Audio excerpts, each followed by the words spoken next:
બનાસકાંઠાના એઆઈસીસીના પ્રભારી સુખદેવજી ભગત જે ઝારખંડમાંથી લોકસભાના સાંસદ છે અને ત્યાંના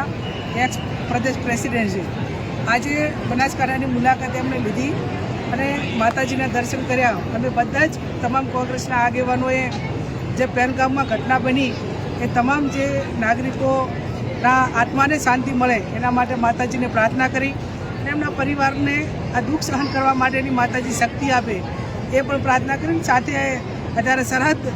ઉપર જ્યારે એક તંગદિલીનું વાતાવરણ સર્જાયું છે, સમગ્ર દેશના લોકો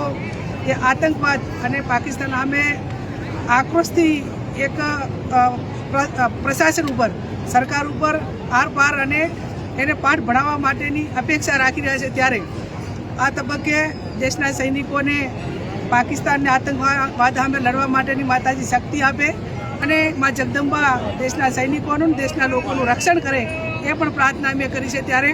આવનાર સમયમાં સંગઠનને જે બધી જે વાત છે એ તાલુકા કક્ષાએથી કરીને જિલ્લા સુધી અવારનવાર આપની સાથે અમે મળશું. પણ આજ તો અમારો મુખ્ય એજન્ડા એ માતાજીને દર્શન કરવા માટેનો, દેશના સૈનિકોની સુરક્ષા અને એમને શક્તિ મળે અને એમની રક્ષા થાય. અને આ જે ઘટના બની છે એને વખોડી કાઢીએ છીએ અને પરિવારને આશ્વાસન મળે અને મા જગદંબા એમને શક્તિ આપે એટલા માટે જ આજે અંબાજી અનેક લોકોએ તમામ સુરક્ષા એજન્સીઓને અને દેશના વર્તમાન શાસનને જ્યારે ઘટનાઓ બની ત્યારે સમગ્ર તમામ સર્વપક્ષીય લોકોએ સરકારને છૂટો દોર આપ્યો છે કે તમે એમની સામે કડક કાર્યવાહી કરો. સારો આખો દેશ અને તમામ પક્ષો તમારી સાથે છે. અપેક્ષા રાખીએ કે જે રીતે ઇન્દિરાજીએ તાકાત બતાવીને પાકિસ્તાનને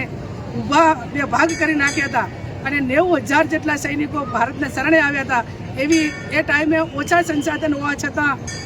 આપણી પાસે મશીનરી ન હોવા છતાં બીજા રશિયા જેવા દેશની મદદ લઈને પણ પાકિસ્તાનને ઊભા બે ભાગ કરી નાખીને દેશને અને આ